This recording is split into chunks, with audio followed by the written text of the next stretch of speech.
support comes from FoodWorks Natural Market, your local full-service organic and natural food store, offering health and wellness programs and a variety of vegan and vegetarian selections. Located in Guilford, Old Saybrook, and Cheshire, information at food-works.org. Faith here with a welcome toast. It was L.M. Boyd who said, anyone who eats 3 meals a day should understand why cookbooks outsell sex books 3-1. Please feel free to consume this show podcast in small bites or eat the whole thing. I got that sunshine in my pocket, got that good soul in my feet. I feel that hot blood in my body when it drops. It's great to have you joining the party on the Faith Middleton Food Schmooze, inviting you to eat, drink, and be merry with us. What a show we have lined up for you. We're going to focus on 3-ingredient recipes. It's that time of year. We want a little comfort. We're worried about calories a little bit, and we want ease. It's been a very complicated holiday period. We've got 3-ingredient recipes coming your way. We're going to talk about those. We've got a terrific Italian wine for you, a discovery, and we're going to discuss that. It's from the Veneto region of Italy, so that's exciting, and it's widely available in our region. My treasured food buddies are here, senior contributors Chris Prosperi, Alex Province, and Mark Raymond, plus our special guest later on in the show, Julia Tertian. She has a new cookbook out called Small Victories, and ooh, Happy Wife, Happy Life chocolate cake. I'm just going to say that. Okay, I know that's not calorie friendly, but it is delicious. So we're going to talk about this. Hey, everybody. Hey. Robin Joanne Aiken is with us, too. She is our senior producer. Hey, Robin. Hello. All right, so I know you're all about the 3 ingredients, too, Robin. Let's kind of go round about this. Mark, you had one I loved. It's pretty simple. You know those big avocados that you get at the store? You cut it in half, you throw in a little canned crab meat, and then cut up some cherry tomatoes, and then you've got yourself like this crab meat salad. So you sprinkle the cherry tomatoes around the plate? Yeah. And so you've got a put half the of crab a in large avocado, put the crab right in the avocado, bowl, and then you just start you slicing it up, and you got an Wow. Would you amazing squeeze meal. anything on that? We're not going to count lemon or something, or I olive would oil definitely or put some olive lemon oil. or olive oil, salt and pepper. Sure. If you wanted to put a little smoked paprika on it. Oh, yeah. That could be Red fun. wine vinegar, maybe? Yeah. That is a great one. That is really a great one. We're going to be giving you these as time goes on. We're going to come up with a lot of these ideas. Chris Raspberry, what do you have? All right. 3 ingredients. 3 ingredients. A can of white beans, a package of turkey pepperoni, and a little bit of a low-fat Italian dressing. Mix it all in a bowl, and you got a quick bean salad. Nice. Let's go over that again. A can of white beans. Drained. Just drain them, put them in a bowl. Some turkey pepperonis, my new go-to. Chop it up? No, it's already come sliced in a little package. Just that. throw it in there. Yep. And then add whatever your favorite low-fat or low-calorie Italian dressing, tablespoon or so, and mix it up, taste it, and boom, done. Would you put it on rice? On No, top I would of just pasta, I would put or a little piece of fish on top of it. You could load a baked potato with Sure. that? How about a nice little piece of salmon on top? Yeah. Okay. Or some or shrimp. you or- were saying, though, that those 3 things would be fine I for would you eat for it a little totally. meal. Yeah. Or nice snack. little snack in the afternoon. 3-ingredient Yeah. thing. Absolutely. You could pack that for a salad for lunch. Totally. I'm liking that. Robin, do you have one? I do. I love a rice bowl, just filled with leftovers. Oh, yeah. So white rice or brown rice, whatever you like, and then whatever the sides were during the week, green beans, whatever, throw that in. If you've got some cherry tomatoes, throw that in. Mix it all up. Different if you every had time. some I love onions, chop them in, throw Absolutely. whatever it is. And then do you put any kind of dressing on that, or do you it. just? I like it plain, but the kids would like a little butter in it, just Okay. What about like soy sauce? Or tomato yes. sauce. Yes, yeah, absolutely. So you're cleaning out the week's leftovers and making a kind of stir fry, in a Sure. bowl. You're doing a rice bowl. I You could like that microwave a lot. it too. Or like an egg. yeah, absolutely. So Scrambled really, egg. your only cooking was the rice. Yeah. Or if you had And- leftover rice yeah, from a sometimes Chinese a lot meal. of times I have leftover Yeah, rice, so I'm not yeah. even cooking that. But I do like to put it on the stovetop because everything gets a little crispy and warm, and it's great. I like it. These I are like good it. ideas. All right, Alex Province, what All do you right, have? Don't laugh, but Chris and I both love white gravy. So I would Yum, take yum. a saute pan with a little butter, some flour, salt, pepper, and pour some milk. Salt, pepper doesn't count, right? Right. And then all of a sudden you just whisk, and you make this beautiful white gravy. And I would pour that on like a tube of biscuits or some white bread or something like that. Very Southern, but it sounds funny, but so scrumptious. It's a basic bechamel, but it sounds so simple. But if you try it, it's remarkably good. And you put it right on. And On you hot could, if you're biscuits. someone who wants to substitute protein for hot biscuits, you don't understand why someone would. But let's say they do. Chris, you could put it on. Fried chicken fried cutlet. steak. Yeah. All right, so Southern cooking. I love it. so mine is going to be red potatoes, Okay. ground beef, and a jar of green olives. You know, those sliced green pimento olives. Oh, yeah. So The Spanish olives. yeah, so I'm boiling the little red potatoes in one pan. I throw in the ground beef, salt and pepper, got a little garlic, whatever, you could throw it in. And then the green olives, stir, stir, stir, take out the red potatoes, mash them up with a fork a little bit so that they're chunky, and then I put that ground beef and green olive stuff all over the top of those potatoes. Instantly done. So red potatoes, ground beef, green olives. I like it. Okay, Yeah. everybody That's good. Want to go around again? This I is got fun. another Yeah, keep going. All right, so along that whole rice bowl thing, white rice, and then, you go to the grocery store and they have those marinated teriyaki steak tips. Yeah. And sometimes you can get them for like $5.99 a pound, whatever. And you take those, you put those in the slow cooker before you leave. You come home, you steam a little broccoli. You got your rice, put it all Pre-seasoned together, and you beef. got your nice, again, a nice good little one. simple meal. It's slow cooker in like red wine or something. Just in the teriyaki marinade. Yeah. That's in the already marinade. in. Comes already it's in the Yeah, marinade. so when you get Okay. home, it's completely cooked. And And it it falls smells apart, great. and it smells delicious. And the Wow. gravy is kind of Yeah. simmered into the bottom of the bowl, and you just pour that over the rice with the broccoli. You've created a nice little Chinese takeout. Yeah. That is great. Chris, do you have another one? Oh, I have so many. I know you do. It's how I That's go. why How I much asked. time you got, right? I'll give you the easiest and bringing back to childhood kind of thing. How about elbow macaroni, tomato sauce, and ground beef? Nice. Yeah, it's Right? like goulash. Yeah. Yeah, Yeah. right? You can trick it up a little bit by putting other things in it. herbs beefaroni and- or The, Yeah, beefaroni. the original Chef Boyardee. Yeah, right? I mean, how simple is that? And who doesn't love that? Oh, I do. Add a little butter, add a little cream to kick it up a little bit. Yeah. And you know something's good when they put it in a can. Yep. You know, if a recipe was that good, they had to put it in a can. I'm with you. Does anyone We're remember? desperate. I'm trying not to. Does anyone remember brown bread in a can? Yes. Yeah, I thought that was goodness. like a Canadian French thing. I Like a thought. Yankee Where did thing. that go? I It's think still it here. is a Yankee I thing. bet you It's can still still here. find it. Yeah, yeah. Where is it? Is it No, I Vermont bet Country Store catalog I or bet something? you could still find it In in Madison Stop and Shop, they have it. Seriously, Yeah. I've never seen that. Now, my grandmother used to serve it with hot dogs and beans. There you Ooh, go. Hot all dogs, right. beans, and brown bread. Very There like you go. English Yeah. or something. Three There's ingredients. a 3-ingredient recipe right there. That, I that's like probably it. not the one you were going to. I didn't say I'd recommend it.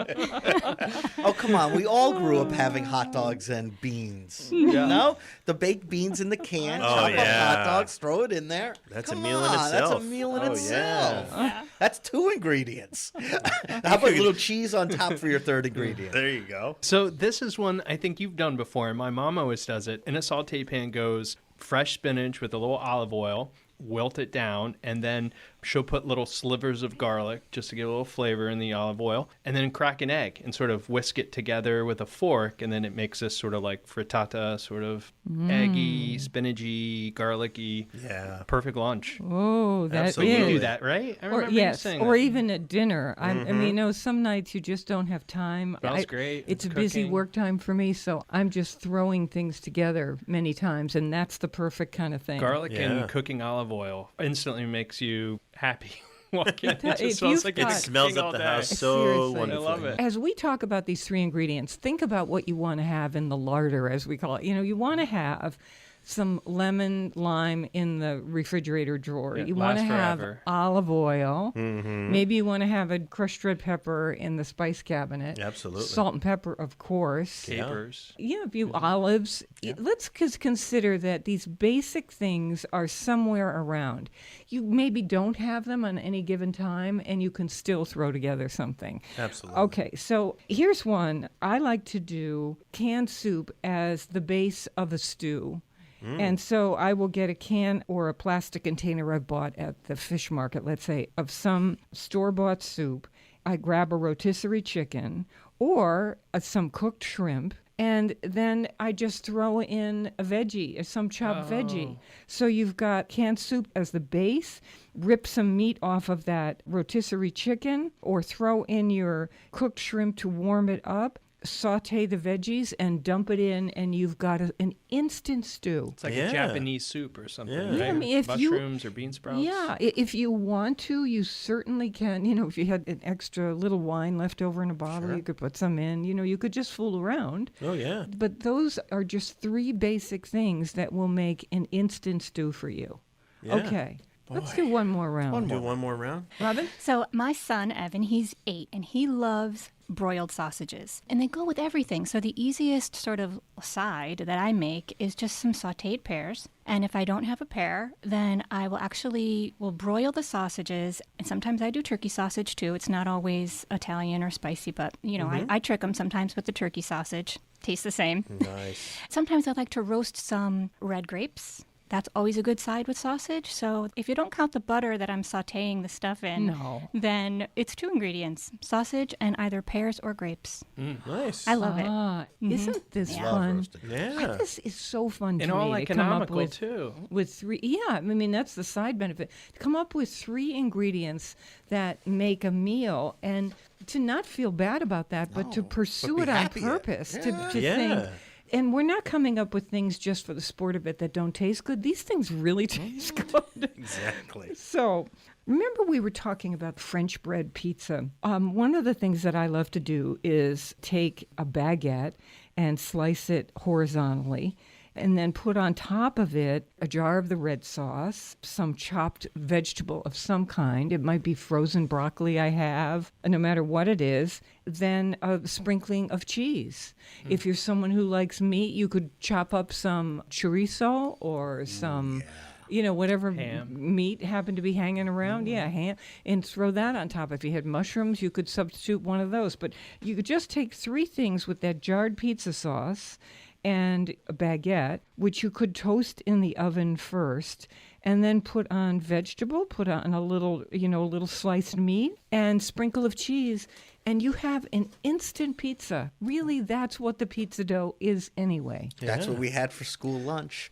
Yeah. I used to love Friday's French bread pizzas. In pasta sauce or spaghetti sauce or pizza sauce, we always take whatever's left in the jar. We always put it in the Ziploc bag and freeze it. So we always have a freezer full of like a quarter of a cup or half a cup of leftover red sauce. Great idea, yeah. And then you just, microwave it or put it in hot water for a second. Right, for your That's recipe. great. We never I waste love it, never that throw tip. it away. Yeah. I've got one. Takes a little practice, but tortilla española is only 3 ingredients.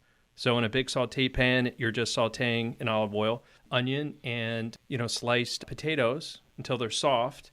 You're going to put them in a bowl and then crack in some eggs and then sort of make this batter. And then you just fry it in a saute pan on one side, flip it with a plate onto the other. Awesome. 3 ingredients and just salt. And it's so good. And just leave it at room temperature. And I'll tell eat you, it all day. I just did that recipe recently, Yep. and I threw in a little Spanish chorizo that I sliced up. Makes it red. And it just adds in a different kind of flavor. And you've got a real meal or an Yeah. appetizer there. That with a little glass of beer, Yeah. right? That's it. Glass of red wine. Let's have it. Yeah, I love it. If you have, we're doing 3 ingredient recipes. We've got a great Italian wine coming your way next. And we have Julia Turshen with her cookbook, Small Victories, some terrific things, including this chocolate cake that is just kind of wild and wonderful. This is really fun for us to do these 3 ingredients. And we want to invite you, if you have a 3 ingredient thing that you do at home, would you tell us on Facebook? Because we'd like to share more of ours. We feel like let's spread the wealth on this. What do you do? Absolutely, this is guilt-free. We're telling you we love to do this too. If you've got some 3 ingredient thing that you do, please go to Faith Middleton Food Schmooze on Facebook. Tell us, what is your 3 ingredient recipe? And we'll be chatting with you about that back and forth as you do that. Okay, so here's one that I love to do, and it is what I call the meatloaf casserole, where I will take either Meatloaf casserole. turkey or beef. I'm not even going to do the beef, the veal, the pork, just beef or turkey, an egg, and then the stuff that's just hanging around, like Robin was talking about in the refrigerator. A bunch of vegetables hanging around, throw them in. You got some crushed red hot peppers, you like a little spicy, throw them in. Nice. Cheese inside there, throw them in. Do you want to put? You like ketchup on the inside of the meatloaf or A1 sauce inside your meatloaf? Worcestershire. Anything you want to do. Just the basic three. Okay, the egg as a binder, or the egg white as a binder, the meat, Turkey or and beef. some kind of vegetable, yeah, any that's it. kind of spices you want, any seasoning you want, Simple. and boom, into a loaf pan or a round dish, into the oven, and you're all set. I like it. Yep. Okay. All right, how about a bag of sauerkraut, a package of kielbasi, a half a beer, and one of my slow cookers. Oh, yeah. Put that together for us. Yeah, take a kielbasi, and I wouldn't even use a knife. I just break it up into pieces, throw it in the bottom of the slow cooker, take my sauerkraut, drain it, throw that in on top, and then dump in a half a beer, put the lid on, click it on low for 8 hours or 4 hours on high, and you're done. Love it. To go Put in a side grinder of, roll? I'm Yeah, making put a that side this of weekend. mustard. What's the beer doing in this recipe? Just adds a little more liquid to it. Flavor. Yeah, and Okay. flavor if you like a good beer. Okay, Yeah. and if someone can't have alcohol, just what would you put in? A little broth, Chicken little stock. water. Yeah. That would go in Wow, on huh? a sliced spaghetti. That and- would totally. I've been doing this a lot lately. I love doing sausages in the slow cooker because they cook Juicy. so perfectly Yeah. and they almost fall apart. Yum. It's just heaven. Little bowl of mustard on the side, put it on some crusty bread. Done. In this last minute, before we go to wine next, take our little break and go to wine. Go ahead, Mark Raymond. All right, so you could get a package of boneless chicken thighs, and you braise them. So you cook them on each side so they get crispy. And then into that pan, you throw in a little chopped chorizo. Cover that and put that down low and just let it simmer. Yeah. And let all that chorizo just kind You of and the simmer right chorizo. into. I love it. You make your white rice. Then you take the white rice and you blend it all together, and you've got a little chicken and rice. Yeah, that's It's almost simple like a chicken and rice. instant Another- paella. Oh, Yes. a little white wine. Yeah. Oh, big yes, yes. This is another version of the rice bowl. Yeah. You know, instant paella is a great way to put it, Chris. All right, here's what we've got. We've got a wine from Italy that we love, and it is around, what would you say, $15? About $15, yeah. All right, we're going to get right to it. It's drinking really well. We're just pouring that into the glass. More mouth-watering conversation and fun ahead on the Faith Middleton Food Schmooze. I hope you will make a charitable contribution to feed the hungry. We're online now at foodschmooze.org, and we'll be right back. All good things count in threes. All good things count in threes. All good things count in threes. All good things count in 1, 2, 3. Beans and cornbread.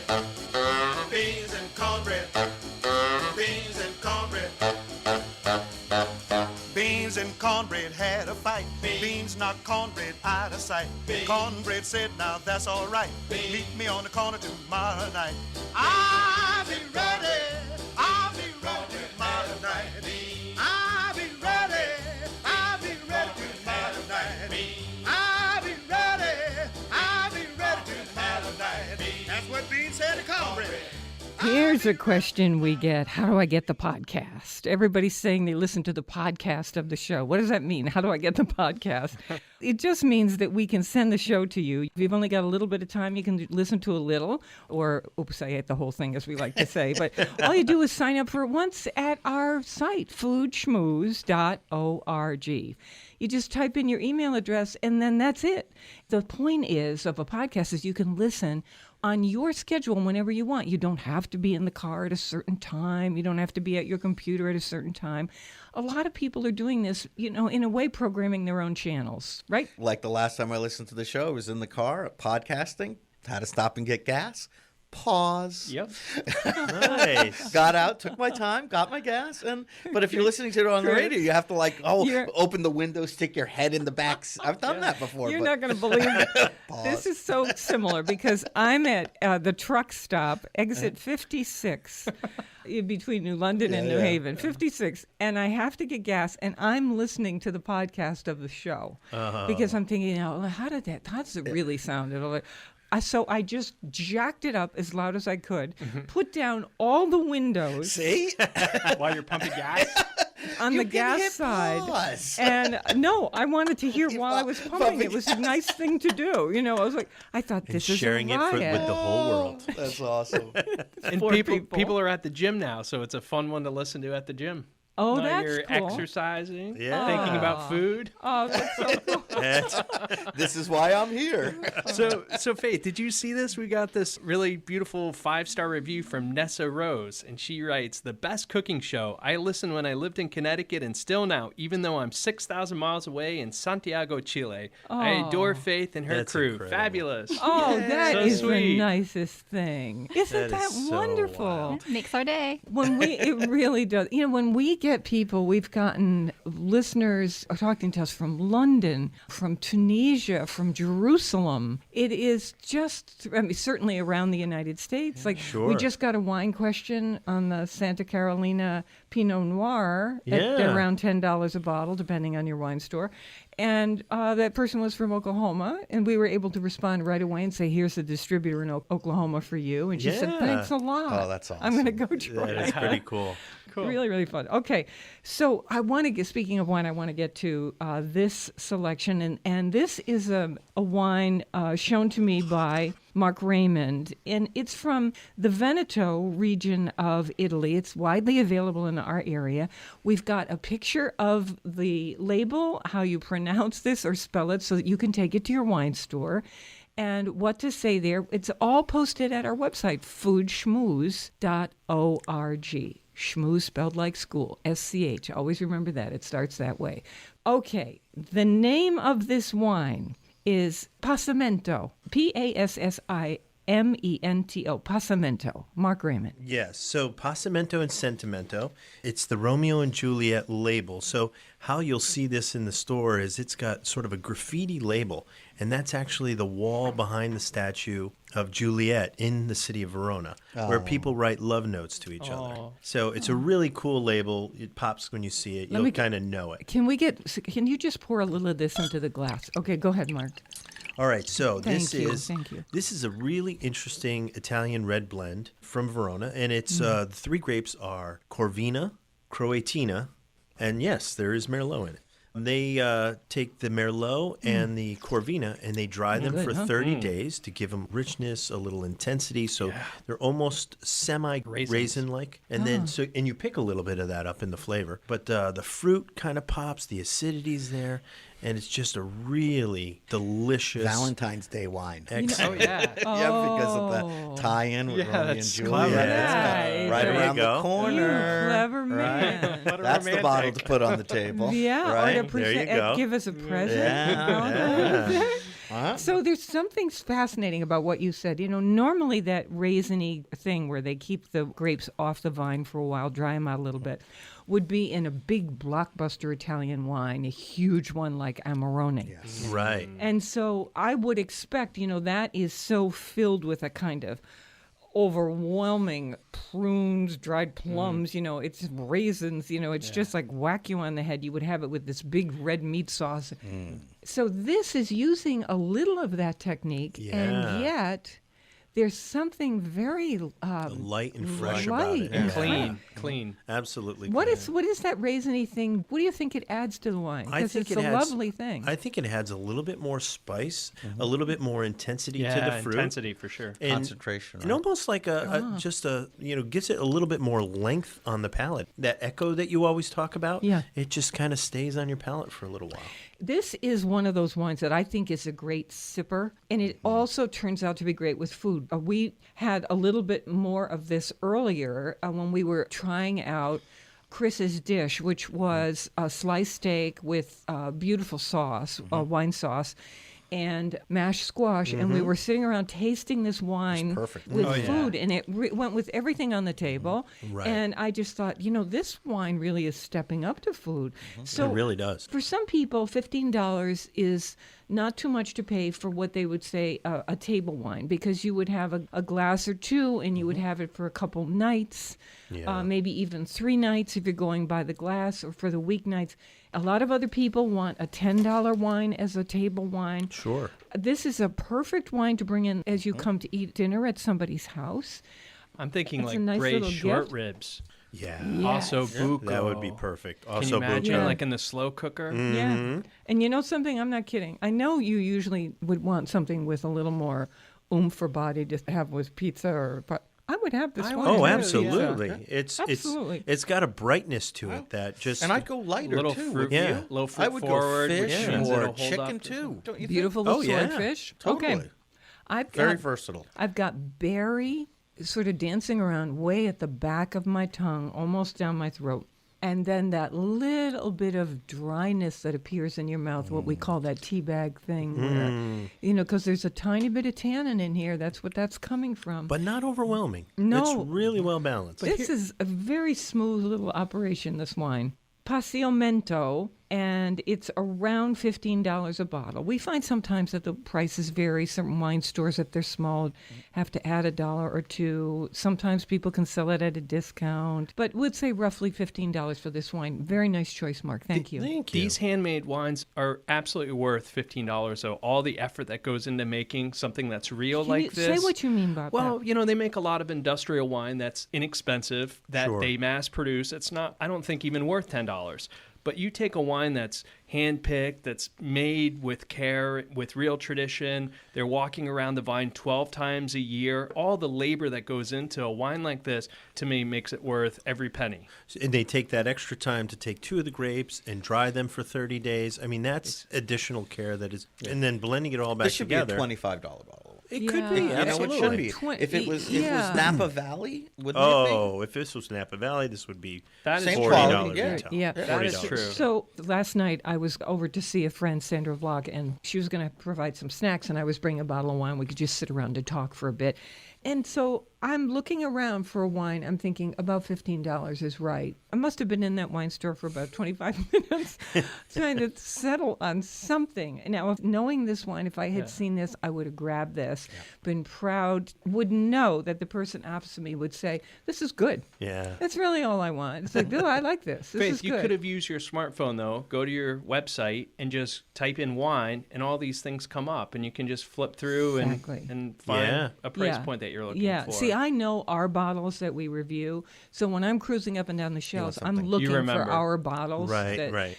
And, you know, I saw things much less, but I thought industrial produced, some of them. I mean, we find bargains, $10, $12 a bottle, that are all still handmade. Yeah. You Oh, know, yeah. from Chile, from Argentina, from France, Spain, Spain. We find these for you. That's what we like to do. Anyway, there's a picture of the label on our website, foodschmooze.org. Take it right to the wine store or call ahead. Yeah. And we tell you what to say, and they can look it up. And a good wine store will have this to you within 24 hours if it's not on the shelf. Absolutely. We tell you what the distributor is, and you're good to go. foodschmooze.org. You know, you go to the website. Thank you for, I hope we served you well during the whole holiday season, because thousands of you went to foodschmooze.org looking up recipes, talking with us, saying, can I do it this way? What if I don't have this? What if...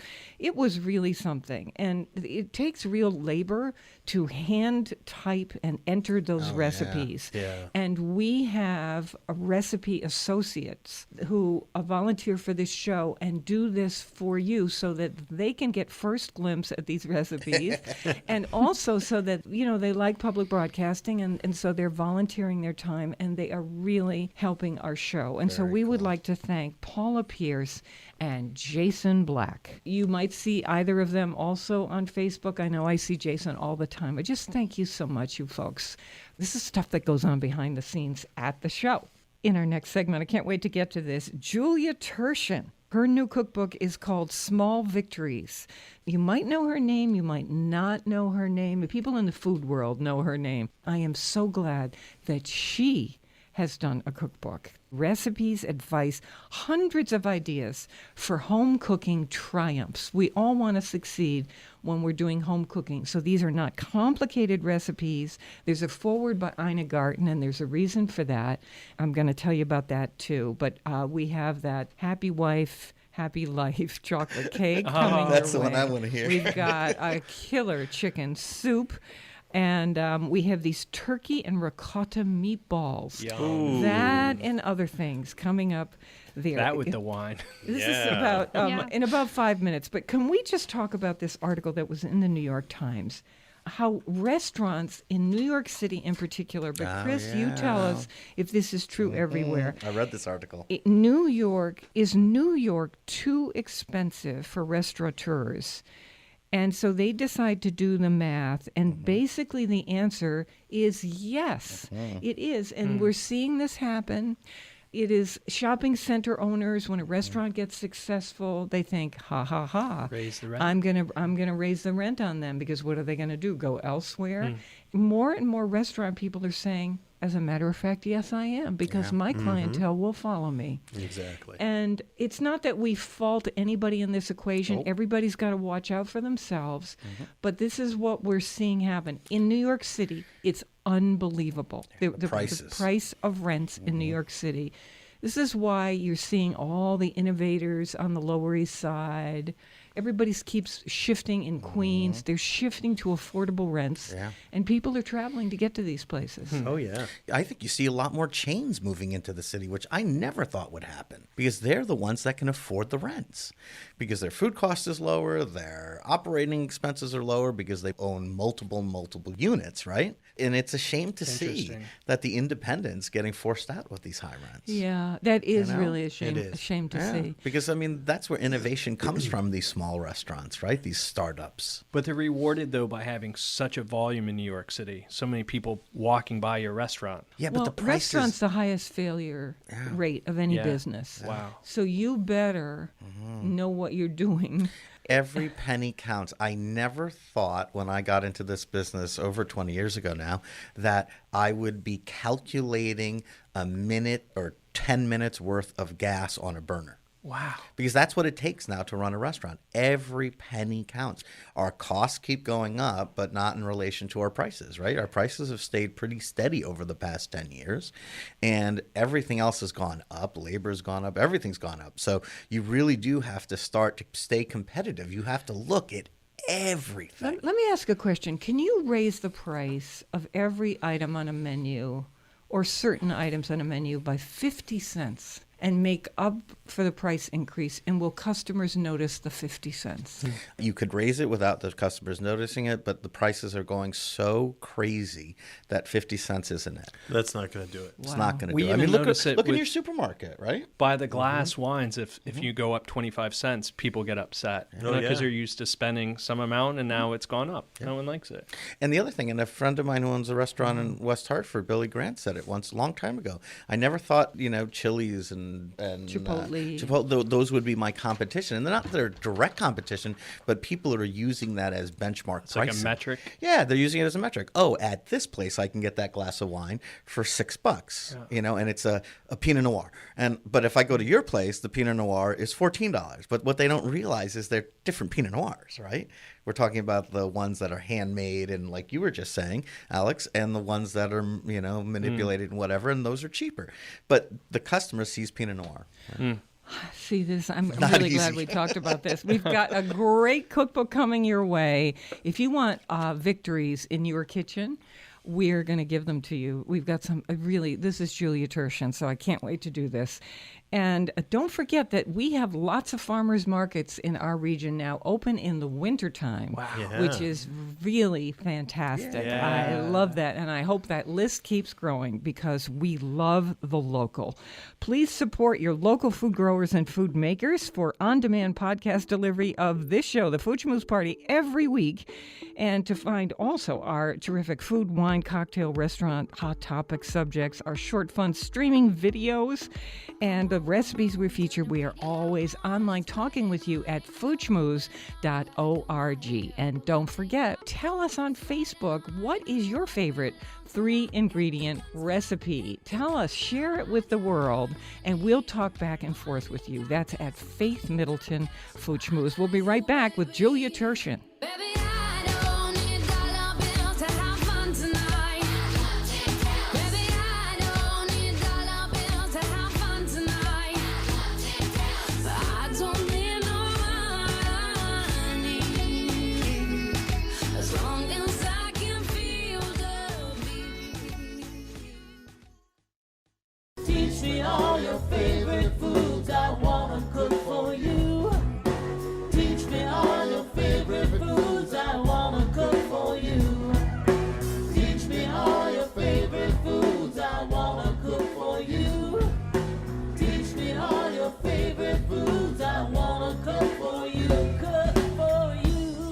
This is the Food Schmooze Party, offering the richness of life and coming to you in Connecticut, Rhode Island, Massachusetts, and New York, including Westchester County, the east end of Long Island, and that means the Hamptons, of course. The senior producer is Robin Doyon-Aiken, and to hear the show on WNPR, it airs, as you probably know, Thursdays at 3 and Saturdays at noon. Podcasts and our curated recommendations are always online at foodschmooze.org. You can, of course, talk with us on Facebook, as you have for this show, 3-ingredient recipes. That's our subject there. We love hearing from you, chatting back and forth with you about that. You're going to get some ideas that are going to make your cooking life easier. Just search Faith Middleton Food Schmooze on Facebook. Talk about weeknights and successes in the kitchen getting easier. I want to start this way. It is hard to write a cookbook. Here's why. You might understand flavor combinations. But what if the recipe that you made up in your kitchen for, say, 2 people can't be just automatically scaled up to feed 6 people without adjusting all the ingredients in all these ways you hadn't expected? And that's why cookbook authors, even famous ones, turn to recipe developers, as they're called, who can also write.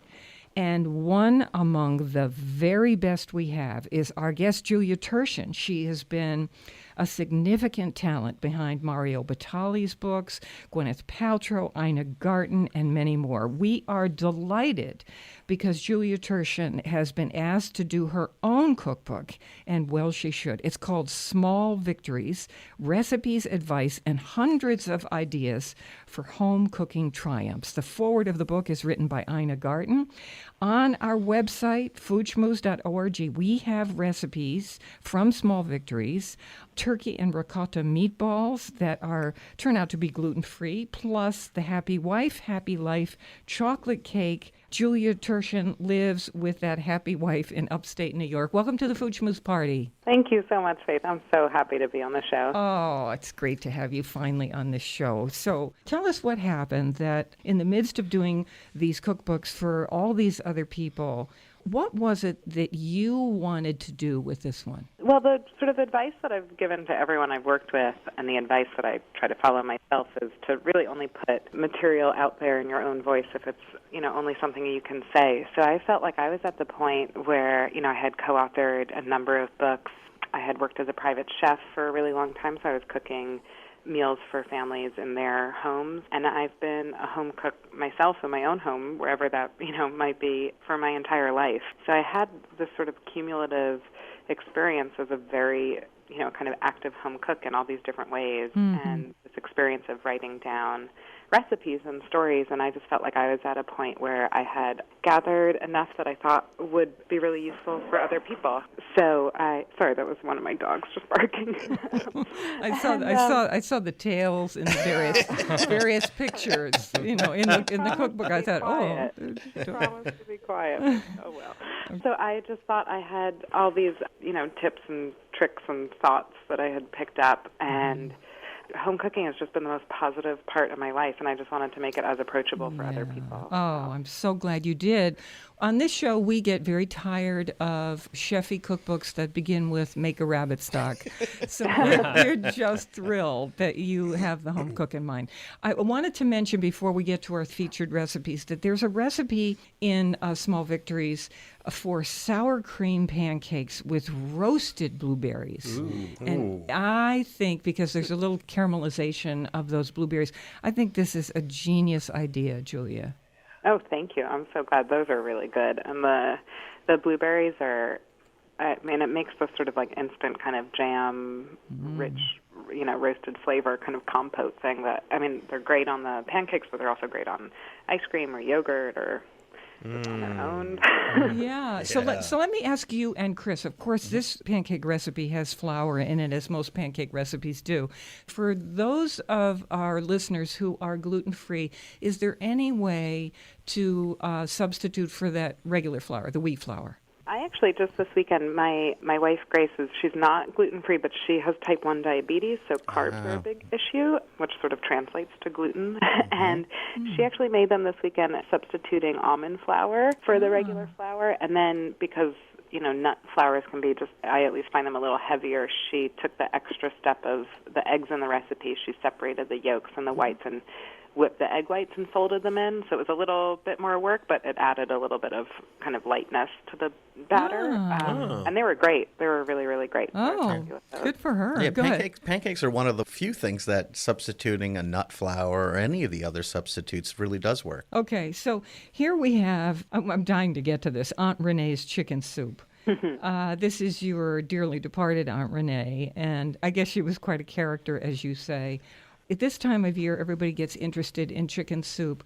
Tell me the thing that you're doing in this recipe that gives it more of that chickeny blockbuster flavor. Sure. I mean, it's definitely, I would say, probably my favorite recipe, not just in the book, but in life. It's on the cover of the book. It's so great. It's the food I would eat every single day. And it's also just emotionally just such a significant food in my life just because it ties me so closely with my family. I've eaten it forever. So sort of going to the logistics of the recipe, I would say the two things that give it its sort of extra true chicken-ness, as you're talking about, are the fact that I just let it cook for a really long time. And I think there's really, even in our sort of like microwave-paced world, there's no substitution for a long cooking time. And then the other thing is just putting extra chicken wings in the broth itself. There you Not- go. It There really you makes go. a huge difference. Yeah. Oh, yeah. We just did this the other night. We had one of those store-bought stocks in a box, and we were trying to make a risotto, and so we quickly called up a friend at the supermarket and said, get a whole bunch of chicken wings, and we threw it into the store-bought stock. So I was so excited to see these extra chicken wings in your soup. And she's right about the cooking time. Like whenever we have a snow and I stay home, I wake up and I plan my lunch, and I love making chicken soup. I start my chicken soup like when I'm eating my breakfast, knowing I'm going to eat it for either lunch or dinner. And if you cook it for 4 hours or 3 hours on the lowest simmer, oh my God. And there is something about this kind of chicken soup that has that richness that Julia has Nutritious. achieved here. That is dinner. The book is called Small Victories. Julia Turshen is our guest, forward by Ina Garten. And I'm turning now to the other recipe for your turkey and ricotta meatballs, and these do turn out to be gluten-free, which is unusual. Usually there's a lot of bread in meatballs. So tell us about this, Julia. These meatballs are, it seems like they're the most popular recipe from the book. They're the one thing that I feel like so many family and friends are telling me they're making, and I see them pop up on Instagram and stuff, which is really fun. And I love them because they're so easy. They are gluten-free. There's no breadcrumbs in them. There's no eggs. And it wasn't on purpose to take those things out for any dietary reason. It was just because I wanted to use a lot of ricotta in the mixture. So it was just from a pure, flavor perspective. We like this. Yeah. We like this very much. Yeah, I love when you simplify something and then the result is even better. Like, that makes me so happy. So the mixture is it's ground turkey and ricotta cheese and a whole bunch of fresh herbs and some garlic. And I added extra Parmesan cheese. And you're using whole peeled tomatoes in a can for this. Yeah, for the sauce. And you can make the meatballs with or without the sauce, but I love meatballs and tomato sauce. So that mixture, you roll them into meatballs. They're so easy. And then you roast them instead of browning them in a pan, which again is something that makes them healthier, but it's also just less work. which I love. Keeps your kitchen cleaner. This is such an iconic food, the meatball. I mean, we see in New York and in lots of other places, even some places here in our region, stores that do nothing now but serve meatballs. There's of restaurants. every conceivable meatball restaurant. That's how big this is. Okay, go ahead. But thank you for doing one without egg and breadcrumbs. Or bread, because it doesn't need it. If you look at a hamburger, it holds together, and it just tastes so much better when it's just the meat and seasonings. No, I think eggs and breadcrumbs, I mean, you can't add one without the other. Like, the eggs make the mixture have so much more moisture, so you need something to absorb it. And if you add breadcrumbs, it needs something, vice versa. So taking them both out, it works. And it I makes think, sense. And I get that those ingredients are, more affordable than meat, and they stretch a pound of meat into something much more. But turkey's not that expensive, right? No. And the ricotta, I mean, my mother-in-law, she loves these meatballs, and she was like, it was the first time she said she felt like she ate something with turkey that wasn't so dry. The ricotta gives it all that moisture, but I wonder if Greek yogurt would work. I haven't tried that. I wonder. That's I a good bet thought. If you happen to have it. I wonder if cottage cheese would work. I bet. Oh my God, that would be a Yeah. riot. But I got the sweetest note from someone on Instagram, and she said her child has an allergy to eggs, so they never make meatballs, and they thought that was not something her family could have, and now they have this recipe, and I basically burst into tears. Yeah. That's so great. Very quickly, a mention, because I need to get to the Happy Wife, Happy Life chocolate cake. Flounder with roasted tomatoes and black olives. We started the show talking about a kind of basic 3-ingredient recipe so that you don't have to go crazy, busy schedule, weeknight, whatever it might be. Or you don't cook, or you're scared of cooking. 3 ingredients, you can do this. And in a way, that's what this recipe is. Flounder with roasted tomatoes and black olives as the essential ingredients. And that is just a wonderful combination. And that's what a great recipe creator does. You can taste everything. Everything's not overpowered. So thank you, Julia. Here we go. Let's do Happy Wife, Happy Life chocolate cake. Can't wait to hear how this came to be. Yeah. Well, I'm so glad also you mentioned the flounder. It's one of my favorite recipes. It's like one of those things that seems much more complicated than it is, so I love that. And the Happy Wife, Happy Life cake is just as it sounds. It's my wife's favorite cake, so I've made it for her because that keeps, things happy. And it is so easy to make. It's a great cake recipe for someone who is maybe a little nervous to bake because it's basically almost like a cake mix. Like you put everything into one bowl, stir it together, put it in a pan. It just couldn't be easier. There's no like creaming butter and sugar together, anything like that, any steps that could be a little bit intimidating. And then the frosting is just my favorite thing. It's so simple and it's so good, and it's just sour cream mixed with melted chocolate, and I put a little bit of maple syrup just to kind of give it a little glossiness, but you even could leave it out. You don't need it. And we should say that in the cake, you have butter, baking soda, baking powder. All of it, as you mentioned, goes into the bowl, but there's also that little secret ingredient of strong black coffee and either buttermilk or plain yogurt, which is giving that cake moisture, right? Absolutely, yeah. And the coffee is, I think, I've noticed this in a lot of Ina Garten's recipes.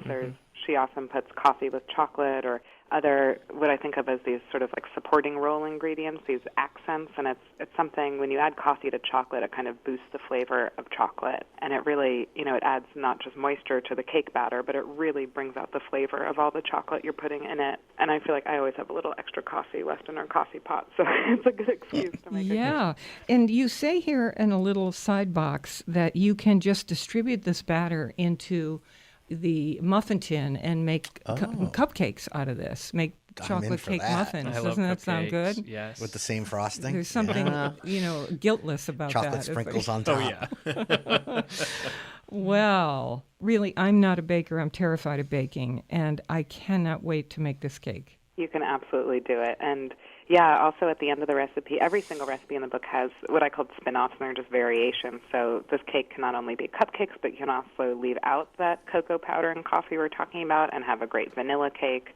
There's a really easy vanilla frosting. So every recipe can be sort of so many recipes. So the idea is once you know how to make this cake, you can turn it into so many things. So I think it's hopefully very empowering for a new baker. Yeah. We so appreciate Like all of us that. here. We're not the best bakers, right?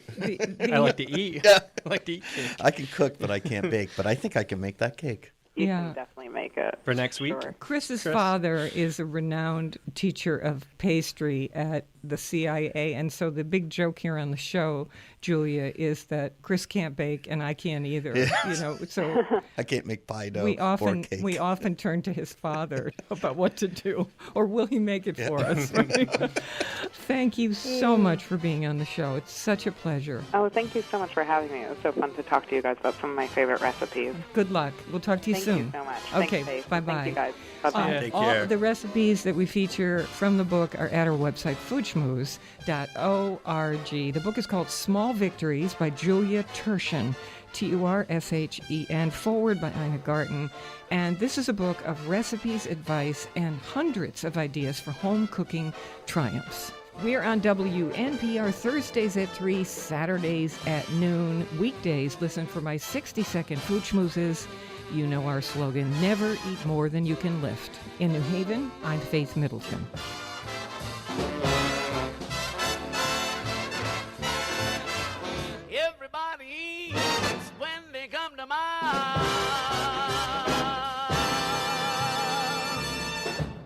Thanks for listening to the podcast on your schedule. And when you need a little party in your life, we're here and online all the time at foodschmooze.org. And of course, also on Facebook at Faith Middleton Food Schmooze.